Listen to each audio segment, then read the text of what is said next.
அன்பு நேயர்களுக்கு கனிவான வணக்கம். பாதிக்கு பாதி தொகுதி இருந்தால் கூட்டணிக்கு வாருங்கள், இல்லை என்றால் கூட்டணி தேவையில்லை. தமிழக வெற்றிக் கழகம் நவம்பர் மாதத்தில் தமிழக வெற்றிக் கழகத்தின் சிறப்பு பொதுக்குழு கூட்டம்.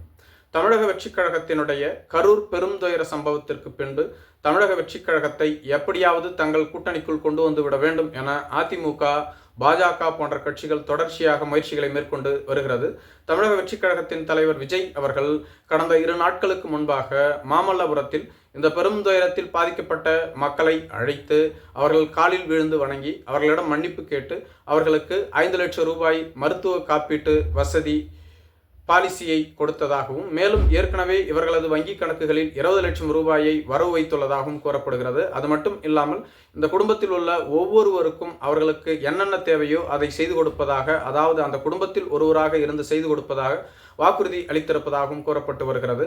மேலும் அதிமுக தொடர்ச்சியாக தமிழக வெற்றிக் கழகத்தை தங்களது கூட்டணிக்குள் கொண்டு வந்தே ஆக வேண்டும் என்ற கட்டாயத்தில் முயற்சிகளை மேற்கொண்டு வருகிறது. இதற்காக எடப்பாடி பழனிசாமி, மிதுன் போன்றவர்கள் பேச்சுவார்த்தை நடத்தி வருகிறார்கள். பாரதிய ஜனதா கட்சியின் தலைமையோ அதிமுக மற்றும் பாஜகவின் மாநில தலைவர்களிடம் எப்படியாவது விஜயை சம்மதித்து கூட்டணிக்கு கொண்டு வந்து விட வேண்டும், விஜய் இல்லாமல் நாம் வெற்றி பெற முடியாது, ஏற்கனவே வரக்கூடிய கருத்து கணிப்புகள் அனைத்தும் மீண்டும் திமுக தான் வெற்றி பெற்று ஆட்சி அமைக்கும் என்று கூறப்பட்டு வருகிறது. அப்படி இருக்கும் பொழுது விஜய் இல்லாமல் நாம் கண்டிப்பாக வெற்றி பெற முடியாது, விஜயை எப்படியாவது சம்மதிக்க வைத்து விடுங்கள், மேலும் கூட்டணிக்கு அவர் வந்தே ஆக வேண்டும், அவர் என்ன கேட்டாலும் கொடுங்கள் என கூறியிருப்பதாக சொல்லப்படுகிறது.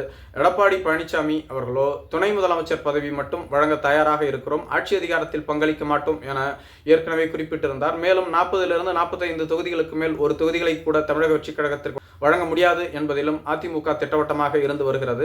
இந்த டீல் அனைத்தையுமே தமிழக வெற்றிக் கழகம் நிராகரித்து விட்டதாக கூறப்படுகிறது. நாங்கள் ஏற்கனவே எங்கள் கட்சியின் பொதுக்குழு கூட்டத்தில் எங்கள் தலைவரான விஜய் அவர்களை முதலமைச்சர் வேட்பாளராக அறிவித்து விட்டோம். மேலும் எங்களோடு கூட்டணிக்கு வரக்கூடியவர்களுக்கு ஆட்சி அதிகாரத்தில் பங்கு என்று அறிவித்து விட்டோம். நாங்களே இப்படி இருக்கும் பொழுது எங்களை கூட்டணிக்கு கூப்பிடக்கூடிய நீங்கள் ஆட்சி அதிகாரத்தில் பங்களிக்க மாட்டேன் என்று கூறுவதை நாங்கள் ஒருபோதும் ஏற்க மாட்டோம். மேலும் பாதிக்கு பாதி தொகுதி என்றால் கூட்டணிக்கு வாருங்கள், 117 117 என 2ஆக பிரித்துக் கொள்வோம். வெற்றி பெற்ற பின்பு யாரிடம் அதிக சட்டமன்ற உறுப்பினர்கள் இருக்கிறார்களோ அவர்கள் முதலமைச்சராகட்டும், அதுதான் கூட்டணிக்கு சிறந்தது. அதனை விடுத்து 45 40 தொகுதிகள் துணை முதலமைச்சர் பதவி என்பதை ஒருபோதும் நாங்கள் ஏற்க மாட்டோம். வேண்டுமென்றால் எங்களோடு கூட்டணிக்கு வாருங்கள் என்பது போன்று தமிழக வெற்றிக் கழகம் தட்டி கழித்து வருவதாக கூறப்படுகிறது. மேலும் தமிழக வெற்றிக் கழகத்தின் ஒரு சில முக்கிய நிர்வாகிகள் தொடர்ந்து செயல்படாமல் இருந்து வருவதை அதிமுக தங்களுக்கு சாதகமாக பயன்படுத்திக் கொள்வதாகவும் கூறப்பட்டு வருகிறது. ஆனால் இவற்றை எதையுமே பாஜக ஏற்றுக்கொள்வதாக இல்லை. நீங்கள் விஜய் இல்லாமல் வெற்றி பெற முடியாது என்பதில் பாஜக உறுதியாக இருக்கிறது. சமீபத்தில் தி பிரிண்டர்ஸ் என்ற நிறுவனத்தினுடைய கருத்து கணிப்பு வெளியிடப்பட்டிருந்தது. அந்த கருத்து கணிப்பிலேயே விஜயே என்டிஏ கூட்டணியில் இணைந்தால் கூட 35% வாக்கு வங்கிக்கு மேல் பெற முடியாது, திமுக 50% வாக்கு வங்கியை பெற்று மீண்டும் வெற்றி பெற்று ஆட்சி அமைக்கும் என்று கூறப்பட்டுள்ளது.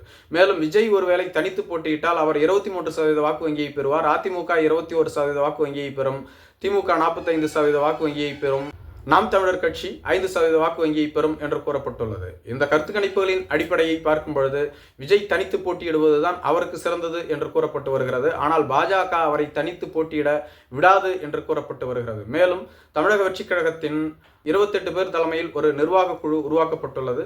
வரும் நாட்களில் தமிழக வெற்றிக் கழகத்தினுடைய செயல்பாடுகள் என்ன என்பதை அவர்கள்தான் மேற்கொள்வார்கள் என்றும், இதில் புசி ஆனந்த், ஆதவ் அர்ஜுனா, அருண்ராஜ் போன்றவர்கள் இணைக்கப்பட்டுள்ளார்கள். அது மட்டும் இல்லாமல் முக்கிய மாவட்ட செயலாளர்கள் இணைக்கப்பட்டுள்ளார்கள். மேலும் தமிழக வெற்றிக் கழகத்தினுடைய சிறப்பு பொதுக்குழு கூட்டம் வரும் நவம்பர் மாதம் நடைபெறும் என அக்கட்சியின் தலைமை அறிவித்துள்ளது. நவம்பர் மாதம் நடைபெறவுள்ள பொதுக்குழு கூட்டத்தில் தமிழக வெற்றிக் கழகத்தினுடைய அடுத்த செயல் திட்டம் என்ன, அவர்கள் யாரோடு கூட்டணி அமைக்க உள்ளார்கள், தனித்து போட்டி என்பதை தெளிவாக அறிவிப்பதாகவும் இருக்கும் என்றும் கூறப்பட்டு வருகிறது. ஏற்கனவே நடைபெற்ற பொதுக்குழுவில் தங்களது தலைமையில்தான் கூட்டணி என அறிவித்திருந்தாலும் கூட கரூர் பெருந்துயர சம்பவத்தால் அதிமுக, பாஜக கூட்டணியில் தமிழக வெற்றிக் கழகம் இணைக்கப்படும் என கூறி வருவதற்கு இந்த சிறப்பு பொதுக்குழு கூட்டம் ஒரு விளக்கம் அளிக்கும் பொதுக்குழு கூட்டமாக அமையும் என அனைவரும் கருதுகிறார்கள். நன்றி.